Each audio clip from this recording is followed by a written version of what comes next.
느니라. 아멘. 네, 히브리서 우리 11장 말씀 가지고 우리 믿음의 행위라는 제목으로 함께 말씀 나누시며 나가시겠습니다. 예, 우리 중국의 북청 사변 중에 다음과 같은 아주 끔찍한 일이 있었다고 합니다. 바로 폭도들이 교회당을 점령하고는 그 교회의 문을 모두 막고 단 하나의 문만을 열어놨습니다. 그리고 그 문에 그 교회의 십자가를 내려서 그 십자가를 둔 다음에 모두에게 총을 겨누고 십자가를 밟는 자들은 발로 밟고 지나가는 자들에게는 자유와 생명을 보장해 주지만 그 십자가를 밟지 않고 돌아가는 모든 자는 총으로 쏴서 사살하겠다고 그렇게 위협을 했습니다. 몹시 공포에 질린 상태에서 첫 번째 사람이 십자가를 밟고 지나가서 자유의 몸이 되고 두 번째 사람도 세 번째 사람도 그렇게 자유의 몸이 되었습니다. 그러나 여덟 번째 어린 소녀가 그것을 보고 자신은 도저히 주님을 모독하는 행위를 할 수 없다고 생각해서 십자가 옆에 꿇어앉고 주님께 힘을 달라고 기도하기 시작했습니다. 그리고 무언가를 결단한 것 같이 그 소녀는 일어나서 십자가를 밟지 않고 조심스럽게 걸어 나와 총을 겨누고 있는 폭도 앞으로 스스로 걸어가서 그 자리에서 순교하고 말았습니다. 그 다음은 어떻게 되었을까요? 남아있던 92명의 사람들은 그 소녀의 행위를 보고 모두 담대함을 얻어서 모두 그 소녀의 뒤를 따라 순교하게 되었다고 합니다. 그리고 모두 거룩한 그 죽음의 공포를 이기고 그곳 가운데서도 의연하게 옳은 길을 선택하고 순교자의 대열에 설 수 있었다고 하는 것입니다.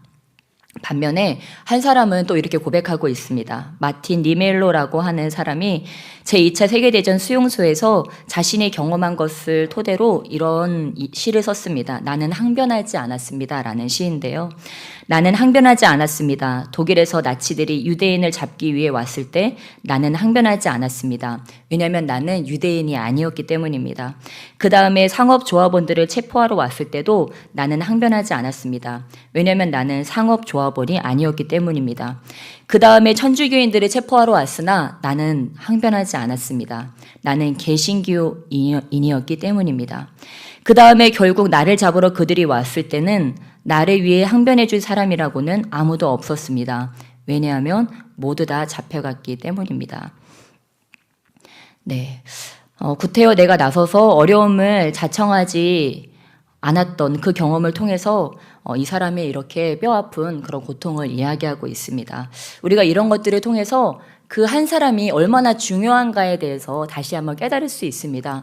그런데 우리가 어떻게 이러한 자들, 또 오늘 본문 가운데 나왔던 이 믿음의 사람들의 삶을 보면서 이들이 어떻게 그러한 믿음의 삶을 살게 되었을까? 또한 그렇게 중요한 순간에 어떻게 이들이 그렇게 믿음의 행위를 할 수 있었을까? 또한 그것에 대해서 우리가 궁금하지 않을 수가 없습니다. 무엇일까요? 하나님께 나가는 자는 어떻게 된다고 히브리서 11장 우리 6절 말씀에서 이야기하고 있습니까? 믿음이 있어야 된다고 그렇게 성경은 이야기하고 있습니다. 하나님을 기쁘시게 하는 것은 바로 우리의 믿음이라고 이야기하고 있습니다. 그래서 우리가 이 땅을 살아가면서 정말 우리가 하나님을 향한 우리의 믿음을 관리하는 것이 얼마나 중요하고 또 우리의 믿음을 성장시켜 나가는 것이 얼마나 중요한지를 깨달을 수 있습니다. 예를 들어서 오늘 저와 여러분의 삶 가운데 똑같은 상황이 있어요. 뭐 힘든 상황이 있을 수도 있고 아픈 상황이 있을 수도 있고 재정적으로 어려운 상황이 있을 수도 있고 그런데 이 믿음과 불신앙은 어찌 보면 백지장 차이라고 하는 것입니다. 그 똑같은 상황 가운데서 어떠한 사람은 믿음을 선택하고 믿음의 말과 믿음의 행실을 선택한다고 하는 것입니다. 그것을 자꾸 연습하는 거죠. 우리가 아브라함 보고도 위로를 얻을 수 있는 것은 아브라함도 처음부터 믿음이 좋았던 것은 아니라고 하는 것입니다. 때로는 두려움을 선택하기도 하고 때로는 자신의 열심을 선택하기도 했죠. 근데 그럼에도 불구하고 아담은 그러한 실패와 좌절, 믿음의 실패와 좌절을 자꾸 경험하면서 내가 다음번에는 믿음을 선택해야지. 내가 믿음으로 말하고 믿음으로 행위하고 또한 내 마음 가운데 불신앙을 담아두는 것이 아니고 믿음을 내 마음에 더 두는 것을 내가 선택해야지. 어쩌든지 내가 우리 주님을 믿어야지. 이 인간적인 방법이나 인간적인 선택을 하는 것이 아니고 내가 주님을 선택해야지라고 곱씹어 결단하다가는 나중에는 어디까지 간 거예요? 아들을 내어주기까지 그 믿음의 결단이 확장되었다고 하는 것입니다. 그러니까 우리는 오늘 하루하루도 우리 오늘 하루하루의 이 삶들이 어찌 보면 믿음의 진보의 그런 연습의 시간들이라고 하는 것입니다. 이 소녀도 이러한 결단을 하기까지 쉽지 않았겠죠. 그러나 그의 삶 가운데 우리 막 그런 얘기도 들은 적이 있지 않습니까? 우리 유관수 누나가 독립운동을 하면서 그 마지막 순간에 결국 자기에게 찾아올 그 순교의 순간을 이겨내기 위해서 어떻게 했대요? 혼자 연습했대요. 혼자 자기가 물고문도 자기가 자기 스스로에게 아마 가해보기도 하고 그 일본에서 가하는 그런 고문들을 자기가 자신의 몸에 스스로 가하면서 그 순간에 자기가 하나님을 배반하지 않는 훈련을 계속해서 했다고 하는 것입니다. 누가 그런 거를 시키지도 않았는데 그는 왜 그랬을까요? 그것은 믿음은 훈련이 없이 그냥 한순간에 되어지는 것이 아니기 때문입니다. 오늘 우리의 하루하루가 믿음을 내가 선택하는, 때로는 우리가 믿음이 정말 좋은 사람들도요, 할 수 없을 것 같아. 앞으로 어려울 것 같아. 이 길로 가면 점점 더 힘든 일이 찾아올 것 같아. 이러면 내가 어디까지 희생하는 거야? 이만큼만 희생해야지. 너무 희생하는 건 안 돼. 이러면서 우리가 믿음이 있음에도 불구하고 뒤로 물러서는 마음들이 우리 가운데 그때그때 들어온다고 하는 것입니다. 근데 어떻게 해요? 아니야, 난 할 수 있어. 아니야, 주님께서 책임져 주실 거야. 아니야, 이건 희생이 아니야. 이거는 하나님과 동행하는 기쁨이야.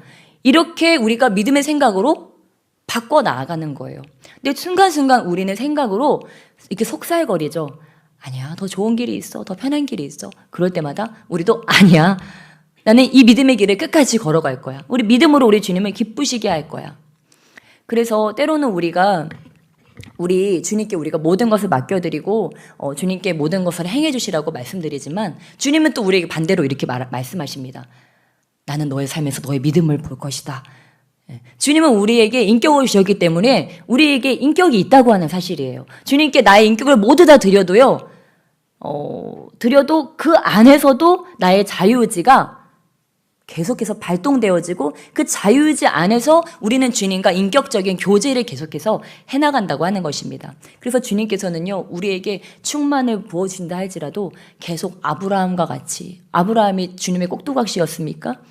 아니요, 하나님이 아브라함을 벗이라고 이야기했어요. 하나님의 꼭두각시가 아니고 하나님의 로봇가 아니고 하나님의 친구라고 주님께서 칭해 주셨다고 하는 것입니다. 그와 같이 우리도 주님과 그런 사랑과 그런 우정의 관계를 인격적으로서 내가 내 마음에 그래, 우리 주님께서 이거를 기뻐하실 거야. 이렇게 내가 이렇게 내 마음을 이렇게 가꾸어 나가면, 내가 오늘도 불신앙을 선택하지 않고 우리 주님을 믿는 것을 선택하면 우리 주님께서 더 기뻐하실 거야. 이렇게 우리의 마음을 가꾸어 나가다 보면 우리의 마음이 점차 이 믿음으로 점점 더 가까워진다고 하는 것입니다. 왜냐하면 우리가 불신앙을 생각하고 불신앙을 택하면 택할수록 우리의 마음은 자꾸 불신앙의 마음으로 가는 거예요. 그러니까 마음에 불신앙이 가득한 자는 입에 무슨 말이 많아요? 불신앙의 말들이 많습니다. 부정적이고 의심과 비난의 소리가 많습니다. 그러나 믿음이 좋은 사람들은 어때요? 그 입을 열면 믿음의 말이 나간다고 하는 것입니다. 할 수 있어요. 됩니다. 돼요. 치료됩니다. 낫습니다. 열어집니다. 이런 긍정적인 말들이 나가니까 주변에 있는 사람들이 힘이 나는 거예요. 여러분, 믿음의 말을 하시길 주님의 축복합니다. 때로 내 마음이 연약해서 그 가난한 그 10명의 정탐꾼과 같이 막 안 돼.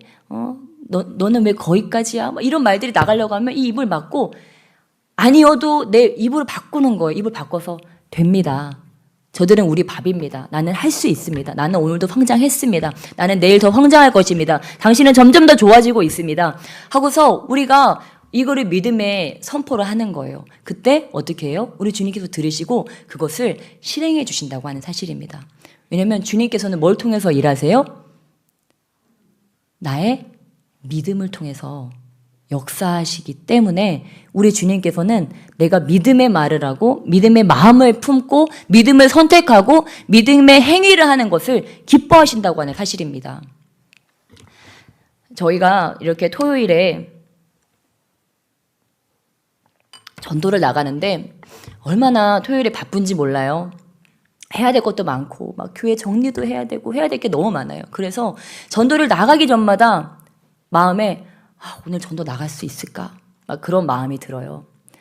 그러면서 아니야, 이대로 가다가는 오늘도 전도를 못 나갈 거야. 이렇게 뭐가 자꾸 늦어지고 뭐 이거 하고 이거 하다 보니까 시간이 벌써 6시가 됐네, 7시가 됐네. 근데 마음에 항상 그때마다 드는 마음이 있는 것이 뭐냐면 우리 주님이 보고 계신데 라는 그 마음이 항상 들어요. 우리 주님이 보고 계신데 내가 나가서 이 입으로 누구한테 뭐 전도를 하고 전도지를 줘서 이 전도하는 것 참 귀중하지만 그것보다 더 귀중한 것은 주님께서 내 믿음의 행위를 보시기 때문에 그래도 내가 오늘도 전도할 수 있는 상황이 아니고 다들 지쳐있고 시간도 너무 없고 분주하고 몸도 힘들고 하지 못할 것들이 너무 많지만 내가 주님 앞에 믿음의 행위를 해야지. 주님께서 기뻐하시는 전도를 한다는 것을 내가 주님께 보여드려야지. 그러고서 막 어떻게든 막 해가지고 나가는 거예요. 목사님이랑 둘이 나가기도 하고 우리 현이쌤이랑 나가기도 하고 혼자 나가면 분위기가 별로 안 좋으니까 누구라도 이끌고 혼자 나갈까? 사람들이 재밌어요. 이 연합으로 일을 해야지 혼자 주면요 전도지도 안 받아요. 뭔가 사이비처럼 보이나 봐요. 근데 셋이서 이렇게 멀끔하게 있고 전도지를 주면요 감사합니다 하면서 받아요. 그래서 그때 제가 한번 겪고 나서는 절대 혼자 안 나가요. 꼭 누구를 데리고 나가는데 데리고 나가야 그걸 받더라고요. 그래서 그렇게 전도를 나가면 오늘은 도저히 못할 것 같고 아무한테도 못 전할 것 같아도 꼭 누군가는 있어요. 그리고 누군가는 교회에 오고 싶다는 얘기를 하고 그럴 때마다 그래, 하나님께서는 항상 예비해 두셨어. 내가 그거를 믿고 주님께서 영혼을 예비하셨다는 것을 믿고 내가 행동하는 것이 중요하다. 그런 것들을 그때마다 이렇게 느낍니다. 무엇일까요? 우리 안에는 그런 유혹과 묘기들이 있다는 거죠. 전도를 하기 싫고 믿음을 선택하고 싶지 않고 어떤 나의 상황과 그 모든 것들에 자꾸 나를 합리화시키는 공격들이 그냥 이런 전도 행위뿐만이 아니고 우리 신앙생활에 늘 있다고 하는 거예요. 그런데 그럼에도 불구하고 내가 자꾸 믿음을 선택할 때 그것이 자꾸 강화된다고 하는 거예요. 이번에 전도 나갔으면 다음 주에 전도 나기가 쉽고 그렇게 몇 주를 나가면요 다음에는요 몸이 저절로 움직이는 거예요. 전도를 안 하던 때는 뭐 일주일에 한 번이라도 안 나가는 게 아무렇지도 않아요. 양심의 가책도 안 느껴져요. 왜냐면 늘 안 했으니까, 늘 전하지 않았으니까, 늘 믿음의 행위를 하지 않았으니까. 근데 이거를 매주 하다 보고 또 만나는 사람마다 전도를 하다 보면 나중에는 안 하면 양심에 거리낌이 드는 거예요. 나 전도했었는데 나 이번 주 왜 안 나갔지? 나 저기서 뭐 택시기사 만나면 전도했었는데 왜 내가 지금 입을 다물고 있지? 이렇게 불편한 거예요. 불신앙의 행위를 만날 때 불편해지니까 참 이 믿음도 똑같은 있는 자는 점점 많아지는 거예요. 믿음의 행위를 할수록 그 믿음이 점점 증가되는 거예요. 근데 불신앙과 계속 연합되어지고 불신앙을 얘기하고 부정적인 말을 자꾸 하고 불평하고 비난하면요. 그것도 습관이 돼서 입만 열었다 하면 불평하고 비난하고 조롱하고 불평하고 비난하고 조롱하고 이게 습관적이 되는 거예요. 그래서 제가 어떨 때는 이 감사팔찌를 잃어버렸다가 감사팔찌가 막 굴러다니잖아요. 그렇죠? 여러분의 집에도 굴러다니십니까? 아무튼 감사팔찌가 굴러다니는데 보고 어느 날 이게 어떤 때 안 하다가 감사팔찌를 보고 팔에 딱 차는 거예요.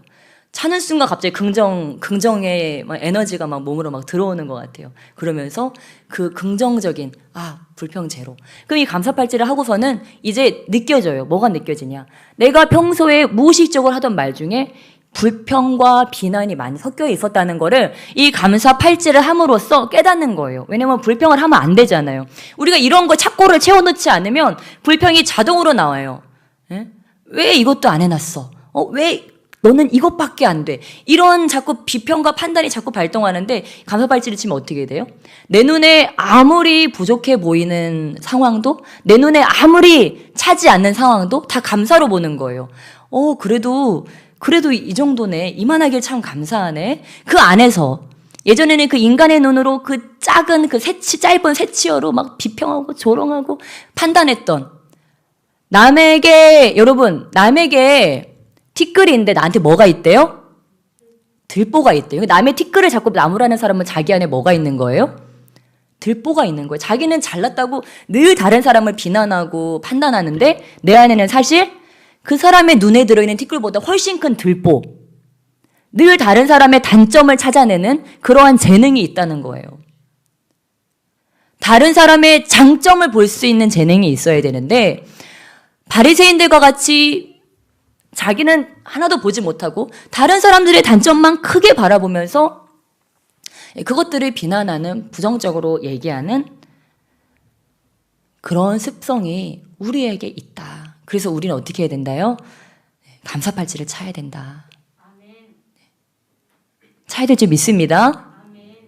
왜냐하면 여러분, 부정적인 말은 굉장히 예언적이기 때문입니다. 그 말이 현실이 된다고 하는 거예요. 그러니까 왜 자꾸 나의 삶에 부정적인 일들이 일어나지? 그런 분들은요, 내 말을 한번 점검해 보시면 돼요. 여러분, 저와 여러분의 말이 막 축복의 말이 된다고 생각해 보세요. 막 사람들만 보면 사랑해, 축복해, 예? 그러고 막 집에 있는 거 막 콩 한 쪽이라도 들고 나와서 막 나눠주고, 예? 막 안아주고, 섬겨주고, 사람들이 보면 그 안에 그 사람에는 당신한테 이런 가능성이 있어요. 당신 이것도 할 수 있어요. 막 이런 말을 선포하며 다니는 그러한 사람의 삶을 한번 생각해 보세요.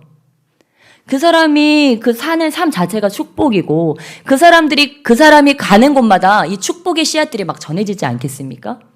저와 여러분이 그러한 자가 되시길 주면 축복합니다. 그래서 먼저 내가 축복 덩어리라는 것을 믿으시길 주면 축복합니다. 내가 엄청난 하나님의 축복을 받았다는 것을 믿으시길 주면 축복합니다. 안 믿어지시는 분이 몇 분 계신 것 같아요? 네, 우리 옆에 계신 분들에게 축복하며 나가시겠습니다. 당신은 축복 덩어리입니다. 아멘. 네, 하나님께서 아주 축복 덩어리들만 여기에 보내주신 줄 믿습니다. 네, 그래서 우리 주님께서 우리에게 엄청난 축복, 하나님을 아는 축복을 주셨고 또한 이렇게 하나님을 전할 수 있는 축복을 주셨는데 저희 교회는 특별히 신학하신 분들이 참 많으시고 또 사역자이신 분들이 참 많으세요. 그래서 누가 그러시더라고요. 교회에서 신학생이 누구세요? 라고 물어보길래 차라리 신학을 안 한 사람이 누구세요? 라고 얘기하는 게 더 쉬울 것 같다고 그렇게 얘기를 했는데 꼭 신학이 아니어도 정말 사역자의 그런 사명을 가지신 분들이 많이 있습니다. 네, 그래서 정말 우리가 이 주님 안에 믿음의 장성한 자들로서 또한 많은 자들을 세우고 또한 많은 자들을 앞으로 그들에게 영적인 리더가 될 그런 책임을 가진 자들로서 또한 우리가 이 믿음을 증가하는 것이 얼마나 중요한지를 알 수 있습니다. 그래서 사실 오늘 본문이 이 11장인데 오늘 이제 남은 절반은 사무엘상 우리 12장과 또한 그 후반의 장들로 조금 더 자세히 나누기를 원합니다. 믿음에 대해서 나누기 위해서요. 우리가 성경의 인물 중에서 굉장히 존경할 만한 분들이 많이 있는데 그 중에서도 저는 우리 선지자들 중에서는 이 사무엘 선지자도 참 귀중한 분이라고 생각합니다. 왜냐하면 사무엘 선지자는 특별히 하나님 앞에 특별히 잘못을 저지른 것이 없어요. 여기 드러나는 그런 것들 가운데 어떠한 과오가 없이 정말 하나님이 침묵하시는 시대 가운데 하나님의 말씀과 계시를 정말 그 땅 가운데 잘 풀어냈던 그런 선지자입니다. 그래서 저도 이 사무엘이 어떤 사람인가, 어떻게 사무엘은 그런 시대 가운데 그런 이런 깨끗한 영성을 유지하면서 하나님의 거룩한 사명을 끝까지 감당할 수 있었을까 좀 궁금해하던 그런 분인데 오늘 말씀을 통해서 다시 한번 우리가 그 힌트를 깨달을 수 있습니다. 예, 오늘 말씀 우리 사무엘상 12장 우리 23절 말씀, 24절 말씀 좀 찾아보시겠습니다. 우리 사무엘상 12장 23절로 24절 말씀. 어떻게 해서 사무엘이 믿음의 사람이 됐는지 23절, 24절 우리 함께 한 목소리로 우리 합독하시며 나가시겠습니다. 함께 읽겠습니다. 시작. 나는 너희를 위하여 기도하기를 쉬는 죄를 여호와 앞에 결단코 범하지 아니하고 선하고 의로운 길을 너희에게 가르칠 것인지 너희는 여호와께서 너희를 위하여 행하신 그 큰 일을 생각하여 오직 그를 경외하며 너희의 마음을 다하여 진실히 섬기라. 아멘. 예, 여기서 사무엘이 23절에 그런 얘기를 하죠. 기도하기를 쉬는 죄를 결단코 범하지 않겠다. 그러니까 사무엘은 기도를 쉬는 것을 무엇으로 인식한 걸까요? 죄라고 인식했다고 하는 것입니다. 예. 그래서 그 죄를 범하지 않고 또 선하고 의로운 길을 너희에게 가르친다고 이야기하고 있습니다. 그 말은 또 무엇일까요? 사무엘이 입으로만 사람들에게 선하고 의로운 길을 가르치는 것뿐만이 아니고 그의 삶에서도 선하고 의로운 길을 그가 삶으로 살면서 또한 다른 사람들에게도 선하고 의로운 길을 가르치겠다고 지금 이야기하고 있다고 하는 것입니다. 그러니까 무엇일까요? 예, 결국 두 가지로 요약되죠. 사무엘은 기도를 쉬는 죄를 범치 않았다. 그리고 기도를 쉬는 것을 죄로 느낄 만큼 굉장히 이 하나님과의 교제에 대해서 아주 영적인 민감성을 가졌다는 것들을 우리가 깨달을 수 있습니다. 그것과 함께 늘 선하고 의로운 길, 이런 믿음의 행실을 갖는 것을 단순히 가르치는 것뿐만이 아니고 24절 말씀과 같이 오직 그를 경외하며 너희의 마음을 다하여 진실이 여호와를 섬기라, 이렇게 말하는 것과 같이 그의 삶에도 오직 주님만을 경외하고 주님만을 사랑하고 주님을 뭐를 다해서요? 뭐를 다해서? 마음을 다해서 주님을 섬기는 것이 그의 삶이었다고 하는 것을 깨달을 수 있습니다. 예. 이 기도를 쉬는 것이 무엇일까요? 그가 어떻게 이 영성의 대가가 되었는지를 우리가 깨달을 수 있는 거죠. 기도로 깨어 있었다고 하는 것. 예. 그러니까 우리가 이 주님 안에서 신앙이 자라나다 보면 신앙의 초반에는 내가 어떤 잘못된 행동을 했을 때 내가 죄를 지었다고 인식을 해요. 뭐 거짓말을 했거나 아니면 어떤 방탕한 길을 갔거나 이랬을 때 내가 죄라고 인식하는데, 신앙이 점점 성숙해질수록 나중에는 무엇을 죄라고 인식하냐면 내가 해야 될 일을 하지 않았을 때 이제 그거를 죄라고 인식하게 되는 거죠. 그러니까 그 죄의 레벨이 좀 높아지는 거예요. 주님 안에서 점점 성화되어져 가면서 단순히 나쁜 짓을 하지 않는 것 정도가 아니고 내가 마땅히 해야 될 일을 행하지 않을 때에도 이제 내 마음이 불편해지는 거예요. 그래서 나중에는 이렇게 주님 안에서 신앙생활을 이제 해가다 보면 사무엘과 같이 계속 신앙생활을 해가다 보면 자꾸 이제 부딪히는 것이 무엇입니까? 이 주님의 생각과 나의 생각이라고 하는 것입니다. 우리 잠깐 문 좀 열어주시겠어요? 우리 너무 산소를 조금만 공급하고 가겠습니다. 네. 우리 신앙생활을 하다 보면 이제 이 인간의 열심과 인간의 이 생각과 하나님의 생각 가운데 자꾸 부딪힌다고 하는 거예요. 여러분 얼마나 힘드십니까? 오늘 하루 종일 열심히 일하고 왔는데 저의 부드러운 음성을 들으면서 이렇게 예배를 드리는 것이 전 굉장히 힘든 일이실 텐데 힘을 내시길 축복합니다. 네, 아직 제일 중요한 얘기를 못해서 그래요, 여러분. 여러분 너무 힘드시니까 주무셔도 좋은데 제일 중요한 얘기를 지금 하려고 해요. 무엇이냐면 바로 우리 사울의 그런 불신앙의 행위와 다윗의 믿음의 행위를 보면서 내 삶 가운데서 어떻게 불신앙 행위를 피하고 믿음의 행위께로 갈 수 있는지 좀 그것을 자세히 좀 살펴봤으면 좋겠습니다. 그러니까 우리 신앙생활은 이 후반으로 가면 이제 사울과 다윗의 얘기가 나오기 시작해요. 우리가 늘 알듯이 사울은 나쁜 예고 다윗은 좋은 예죠. 사울처럼 하면 안 되고 다윗처럼 하면 돼요. 근데 저도 이 사무엘상에 있다 보니까 진짜 사울은 진짜 나쁜 것의 총집합이에요. 우리가 너무도 범하기 쉬운 죄의 총집합.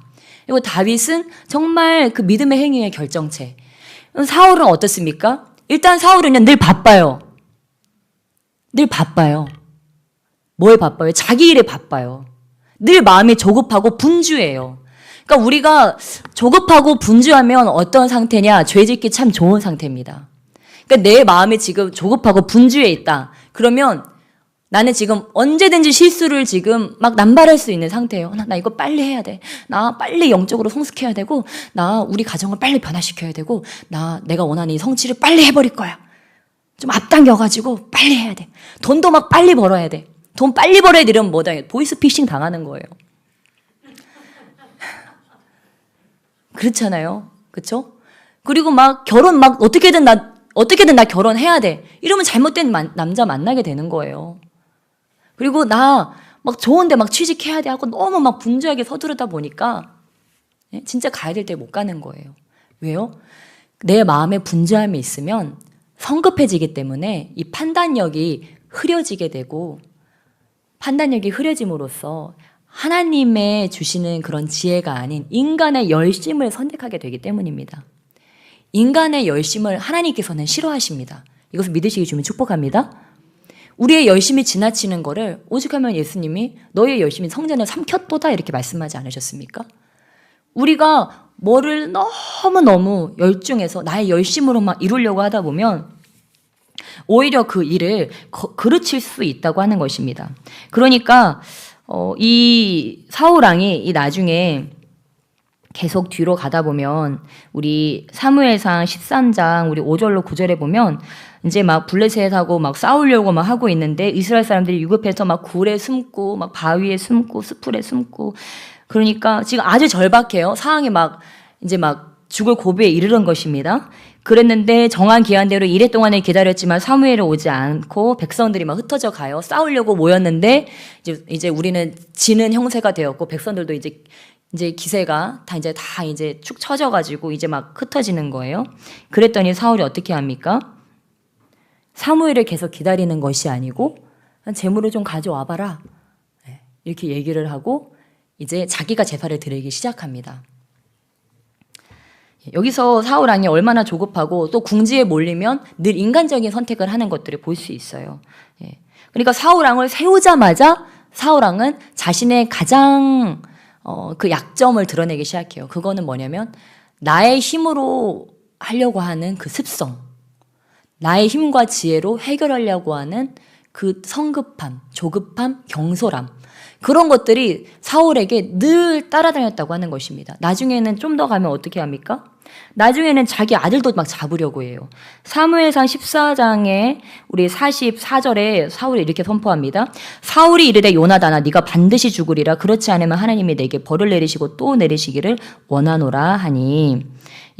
우리 이 사울 왕이 금식을 선포하고 나서 이제 금식을 어기는 자는 죽일 거라고 했어요. 그런데 요나단이 그걸 모르고 꿀을 찍어 먹었잖아요. 그런데 이 제사법에 따르면 모르고 행한 법은 그냥 속죄제를 드림으로써 해결이 되는 일이에요. 그런데 사울왕은 왕으로서 그런 걸 잘 알매도 불구하고 그게 요나단이라고 하니까 막 공명심과 독선에 가득 차서 요나단아 너는 죽을지어다 이러면서 이 말을 어겼으니 너는 정령이 죽을지어다. 근데 제정신이 아닌 거는 사울만이에요. 백성들은 제정신이라서 45절에 이렇게 이야기합니다. 백성이 사울에게 말하되 이스라엘의 이 큰 구원을 이룬 요나단이 죽겠나이까? 결단코 그렇지 아니하니이다. 여호와의 살아계심을 두고 맹세하옵나니 그의 머리털 하나도 땅에 떨어지지 아니할 것은 그가 오늘 하나님과 동역하였음이니이다 하여 백성이 요나단을 구원하여 죽지 않게 하니라. 그러니까 사울왕은 이 백성만도 못한 신앙심을 가지고 리더의 자리를 계속 해나가고 있었다고 하는 거예요.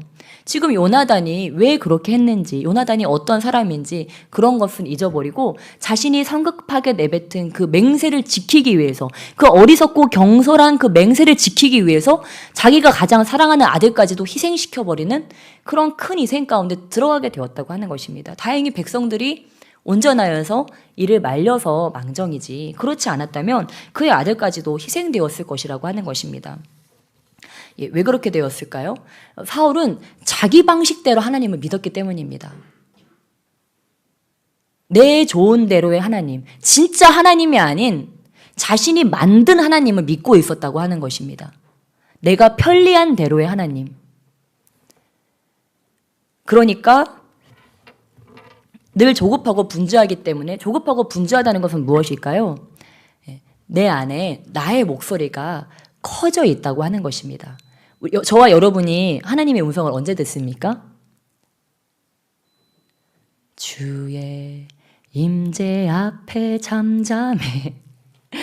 주님께 막 부르짖다가 기도하다가 주님께서 오셔서 그 임재 앞에 잠잠히 있을 때 갑자기 그때 우리 주님의 말씀이 잔잔한 호숫가에 그 잔잔히 이는 물결과 같이 이렇게 우리 마음에 감동으로 임하는 것들을 우리가 때때로 느낍니다.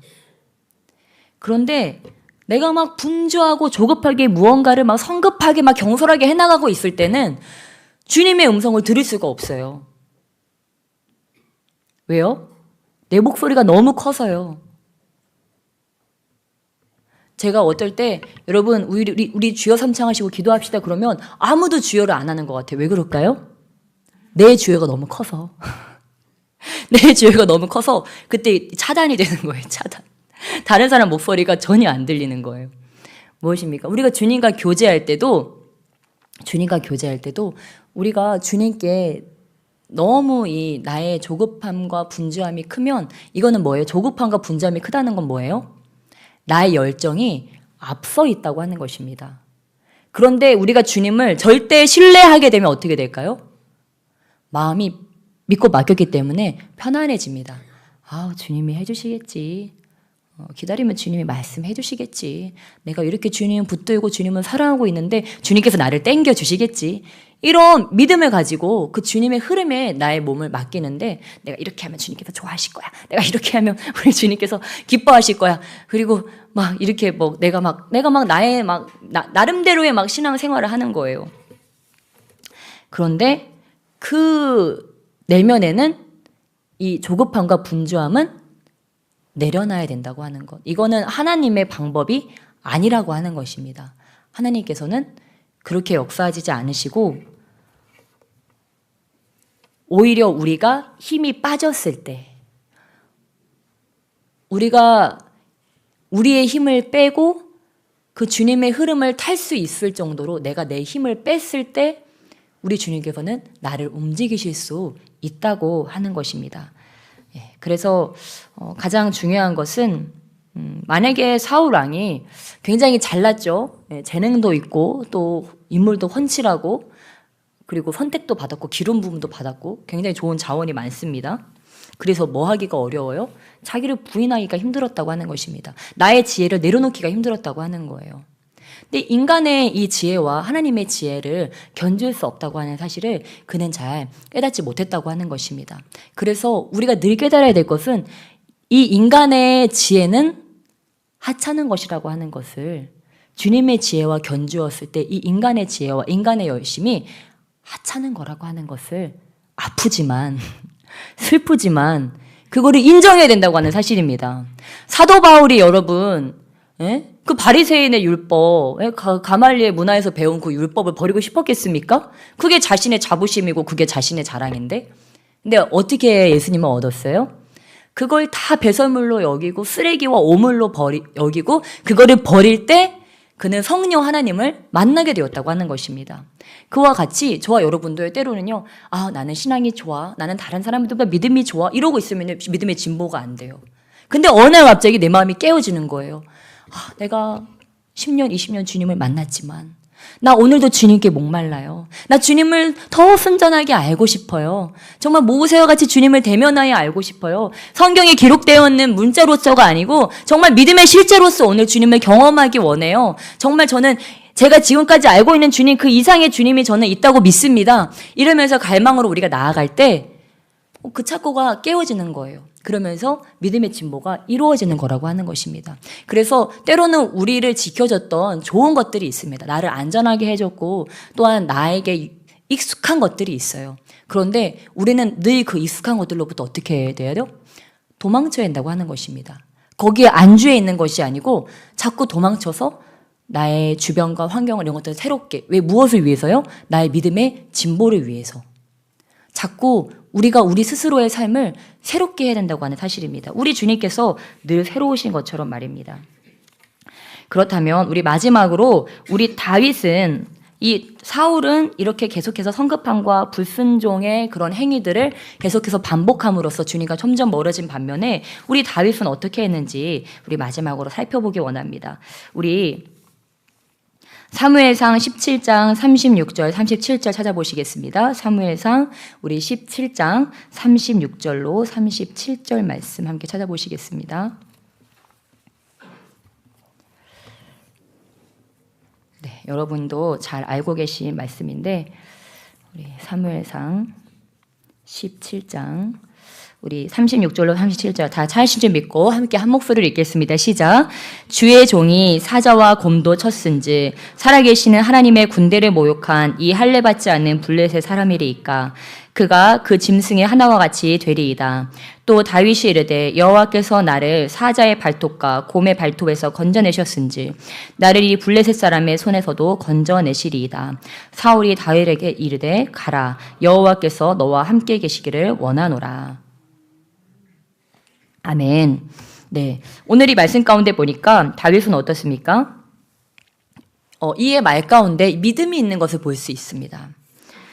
하나님의 군대를 모욕하니 할례받지 않은 블레셋 사람들이니까 그가 이 짐승이 하나같이 될 것입니다 라고 믿음의 선포를 하고, 그러니까 어때요? 사울이 보기에 여러분 다윗이 될 대로 되라고 다윗을 내보냈을까요?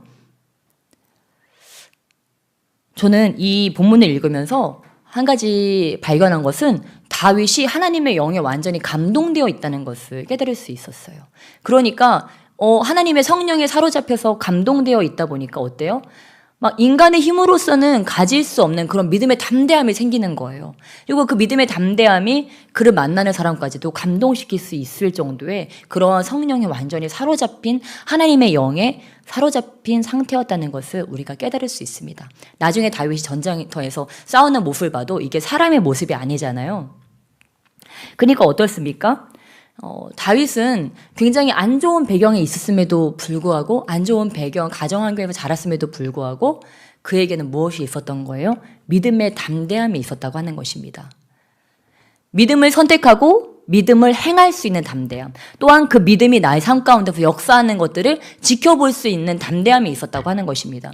그래서 때로 우리에게 믿음이라고 하는 건요, 어떤 모험처럼 느껴질 때도 있고 어떤 큰 위험을 감수해야 되는 것처럼 느껴질 때도 있습니다. 그렇다고 여러분에게 큰 위험과 모험 가운데로 뛰어들라는 얘기는 아닌데 그런 것처럼 믿음이 우리에게 그렇게 느껴질 때가 있다고 하는 것입니다. 근데 중요한 건 뭐예요? 내가 하나님의 영에 감동된 상태로 사는 것이 중요하다고 하는 것입니다. 하나님의 영에 감동되어 있으니까 이 다윗이요, 이 믿음이 이 안에서 계속 역사하고 또한 그 믿음의 행위로서 계속 드러날 수 있었다고 하는 거예요. 그러니까 저와 여러분이 기도하고 막 하다 보면요, 갑자기 내가 다른 사람이 된 것 같을 때가 있어요. 그렇죠? 계속 그 상태로 사셔야 된다는 말씀이에요. 제정신으로 돌아오지 마시고 그 하나님의 영의 감동의 상태로 이렇게 사랑 충만, 성령 충만, 은혜 충만한 그 상태로 우리가 살아가야 할 때 다윗과 같이 믿음의 행위들을 할 수 있다고 하는 것입니다. 그러니까 다윗은 어떻게 됩니까? 이렇게 하나님의 영에 감동되어서 그렇게 담대해진 다윗이 계속 전쟁을 하면서 승리하면서 또 믿음이 강화되고, 또 어떻게 해요? 다윗은 늘 어떻게 합니까? 사울은 급해지면 하나님을 내동댕이 쳐요. 급해지면 내 뜻대로 하는데 다윗은 늘 전쟁 나갈 때 늘 먼저 하나님께 여쭤봐요.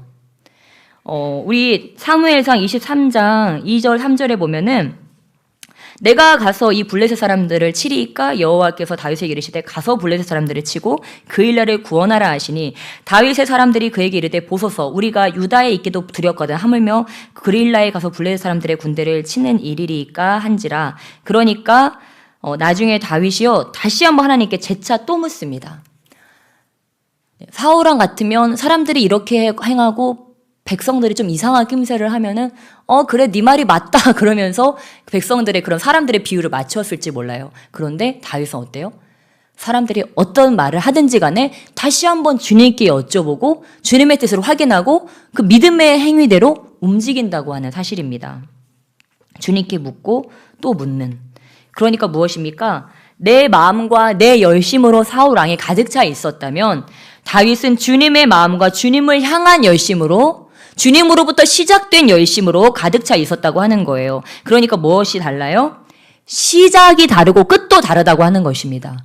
그러니까 저와 여러분은 시작도 하나님이어야 되고 끝도 하나님이어야 돼요. 중간도 하나님이어야 되고요. 우리가 때때로 이렇게 시작은 하나님이었는데 가다가 내 열심으로 갔다가 회개하고 돌아와서 또 하나님 열심으로 왔다가 그러다가 어떻게 저렇게 얼기설기 해가지고 마지막에 이제 하나님과 나의 열심으로 작품을 탄생시킬 때가 있는데, 이제는 그런 삶에서 저와 여러분이 되돌아와서 하나님의 열심으로 시작해서 그 중간중간도 하나님의 영에 감동된 상태로 그 일을 계속 해나가고 그 마지막에 하나님께 그 모든 영광을 돌리는 그러한 저와 여러분 되시기를 주님의 축복합니다. 예, 그러기 위해서는 우리가 내 마음의 중심, 나의 행위의 동기를 늘 점검해 봐야 될 줄 믿습니다. 그래서 내 마음의 중심이 이게 정말 주님의 중심인가? 혹시 나의 열심은 아닐까? 정말 내 이 중심이 주님을 기쁘시게 하려고 하는 정말 순수한 그런 의도인가? 이런 것들을 점검해 보면서 중간중간 정말 주님이 기뻐하시는 건 뭘까? 정말 주님이 원하시는 건 지금 나에게 원하시는 건 뭘까? 이런 것들을 순간순간 체크하면서 이제 나를 다시 한번 점검하는 거죠.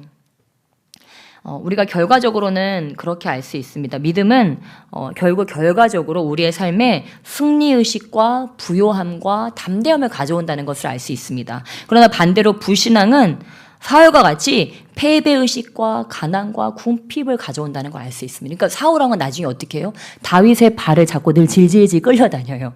다윗한테 늘 끌려다니는 그런 삶을 삽니다. 질투심에 가득 차서. 그런데 다윗은 어때요? 늘 가는 곳마다 승리, 계속 승리. 백성들도 점점 더 자기에게 다가오고 돈과 재물과 모든 것들이 자기에게 다 따라오죠. 사울은 점점 잃어버리고 나중에는 자기 자신까지도 잃어버리고 질질질 끌려다니는 삶을 살아가는데 사람에게 끌려다니는 삶. 그런데 다윗은 하나님을 따라가니까 사람도 오고 재물도 오고 전쟁의 승리도 오고 나라의 부강함도 오고 그 가문이 다 잘 되는 역사가 그의 삶 가운데 일어난다고 하는 것입니다. 여러분 이런 복을 받으시길 주님의 축복합니다. 네, 우리 마지막으로 한 가지 이야기만 하고 마치기를 원합니다. 우리 목사님 한 친구분이 계신데 맨날 우리 목사님한테 되게 잘해주시는 거예요. 우리 한스님 목사님한테. 그래서 제가 물어봤어요. 목사님, 형이세요? 혹시 그분이? 근데 형이 아니고 동생이래요. 본인보다, 우리 목사님보다 나이도 더 어리신데, 저희 목사님은 너무 극진히 섬겨주시는 거예요. 그래서, 야, 참 신기하다. 나이도 어린 분이 어떻게 그럴까. 근데 학생 때부터 그러셨다는 거예요. 학생 때 그분은 목회자 자녀분이신데, 학생 때부터 목회자 자녀만 뻔하잖아요. 그죠? 뭐 재벌집 2세도 아니고 뻔한데 재벌집 2세들도 가만히 있는데 목회자 자녀가 맨날 애들 밥 사주러 다니고 늘 섬기고 선물하고 그게 삶이라는 거예요. 예, 근데 목회를 그분도 목사님이고 우리 목사님도 목사님이니까 똑같잖아요. 근데 그럼에도 불구하고 무슨 날이면은 불러다가 밥 사주고 선물해주고 막 그러면서 뭐 날이라고 뭐 돈도 보내고 막 그러니까 이상하다. 그분 잘 살아요? 그것도 아닌 것 같아요. 예, 근데 왜 그럴까요? 그의 삶에 이 사랑과 섬김이 이렇게 그냥 이렇게 배어져 있는 거예요. 배어져 있으니까 그냥 늘 그런 삶을 살 수 있는 거예요. 그러니까 무엇입니까? 그 사람이 부자라서 그런 섬기고 베풀고 그런 삶이 아니고 그 사람 안에 하나님의 부요함이 있으면 사람들의 삶을 윤택하게 해주고 섬기고 베풀고 사랑으로 세워주는 그런 일들을 할 수 있다고 하는 것입니다. 그래서 얼마 전에는 저에게도 사실 그런 분이 계세요. 저랑 연배도 비슷한데 항상 저를 섬겨주는 그런 분이 있어요. 근데 그분이 그러는 거예요. 내가 사람들을 섬기니까 사람들은 내가 돈이 많은 줄 알아. 근데 사실 그건 아니야. 그러면서 얘기를 하는 거예요. 그분도 그렇게 재정적으로 막 풍족하고 그런 건 아닌데 항상 무슨 일이 있으면 내 자식 챙길 때 항상 남의 자식 챙기고 항상 선교사님, 목회자들을 항상 생각하는 그런 분이 계세요.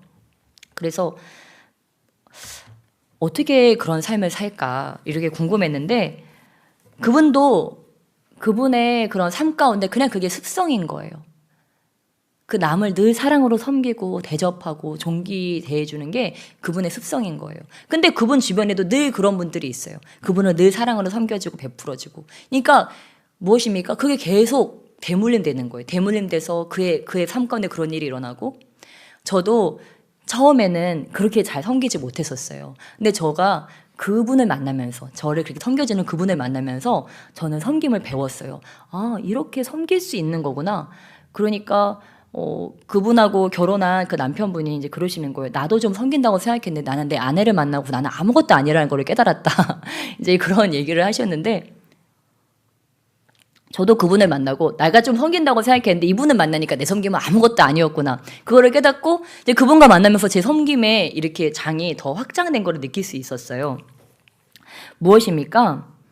그런데 여러분, 그러한 자들이 더 안 되고 더 가난해지고 더 궁핍해질까요? 그게 아니라고 하는 거예요. 점점 더 유명해지고 점점 더 부해지고 점점 더 그들의 지경이 확장되어진다고 하는 것입니다. 그분이요, 얼마 전에 전셋집 살았는데 지금은요, 전셋집 아니고 자기 집 살고 있어요. 예. 점점 더 하나님께서 낫게 하신다고 하는 거예요. 나도 힘든데 남을 도와? 그게 아니라고 하는 거예요. 주님의 삶 자체가 사랑과 섬김이기 때문에 우리가요, 나를 더 윤택하게 하고 나를 더 도우려고 하고 나만 잘 살려고 하면 할수록 하나님의 장가는 점점 더 동떨어진 삶이 되어져 갑니다. 그런데 나보다도 옆에 있는 사람들을 더 보고 옆에 있는 사람을 더 섬기려고 하고 더 사랑하려고 하고 하다 보면 내 일을 우리 주님께서 책임져 오시기 때문에 점점 더 부유해지고 점점 더 풍족해진다는 것을 믿으시기에 주님이 축복합니다. 그래서 남을 돕는 데는 막 손이 떨려. 이렇게 좋은 걸 주면 어떡해. 아까워 죽겠어. 이렇게 좋은 건 내가 먹어야지. 이렇게 좋은 건 내가 가져야지. 남한테 주는데 손이 벌벌벌 떨려. 그럼 주님이 어떠실까요? 주님도 손이 떨리는 거예요. 너한테 주려니까 진짜 아깝다. 남한테 막 퍼주는 사람들. 이것도 가져가. 내 속옷까지도 가져가. 그래서 내 제일 좋은 속옷 가져가. 그럼 주님은 어떠실까요? 다 가져가. 내 아들도 가져가. 다 가져가. 왜 주님은 다 퍼주시죠. 그러니까 여러분, 우리의 꼭 이것이요. 근데 목사님 모르는 소리 유튜브 틀면요. 아끼려고 막 콩비지로만 먹고 사는 사람들도 있고요. 남한테 그 주는 거 그 말도 안 돼요. 그러다가는 1억 못 모아요. 진짜 모르는 소리 하신다. 이럴 수 있는데요. 여러분, 세상의 방법으로 살지 마시길 주님 축복합니다. 그 방법으로 가면요, 망합니다. 그게 아니고 우리는 하나님의 방법으로, 그러니까 제가 여러분에게 단순히 재정에 대해서 얘기하는 게 아니에요. 믿음의 부요함이 있어야 한다고 하는 것입니다. 이 믿음의 부요함은 우리 삶 가운데 이런 부요한 마음을 준다고 하는 것입니다. 담대한 마음을 준다고 하는 것입니다. 그리고 그것이 사랑의 행위로서 우리 삶 가운데 드러난다고 하는 것을 믿으시기 주님의 축복합니다. 그래서 우리가 우리 불신앙의 행위가 자꾸 연결되면 죄악의 굴레, 죄악의 수레바퀴가 되지만 반대로 우리의 믿음과 우리의 행위가 자꾸 연결이 되면 처음에는요, 잘 연결이 안 돼요. 틱틱틱틱 하면 연결이 잘 안 되는데 자꾸 믿음을 선택하고 아니야, 그래도 믿음의 행위, 믿음으로 하면요, 그게 익숙해져요. 그래서 나중에는 그냥 믿음과 행위가 그냥 탁탁 연결이 되는 거예요. 자연스럽게. 그러면 뭐가 되는? 그게 내 영성이 된다고 하는 것입니다. 내가 믿음으로 오늘도 예배하고 믿음으로 사람들을 사랑하고 믿음으로 주님께 더 뛰어들고 믿음으로 용서하고 믿음으로 모든 것들을 행하시길 주님의 축복합니다. 그럴 때 우리 주님께서 기뻐하셔서 우리의 믿음을 보시고 우리에게 더 가까이 다가오실 줄 믿습니다. 우리 이 시간 함께 기도하시며 나가시겠습니다. 이 시간 함께 기도할 때 하나님, 혹시라도 나의 삶 가운데 이러한 불신앙과 의심과 조급함이 나의 삶에 많이 들어와 있진 않았습니까? 아버지, 이 시간 나의 열심을 주님 앞에 내려놓습니다. 아버지, 이 시간 주님의 그 믿음을 우리 가운데 허락해 주셔서 주님의 마음으로 믿음을 우리의 행위로 옮길 수 있는 그 믿음의 담대함을 나에게 허락하여 주시옵소서. 아버지, 믿음이 나의 습관이 될 수 있도록, 믿음의 행위가 나의 습관이 될 수 있도록 아버지, 나를 하나님의 그 훈련 장소로 나를 인도하여 주시옵소서. 우리 주여 일창하시며 간절히 기도하시며 나가시겠습니다.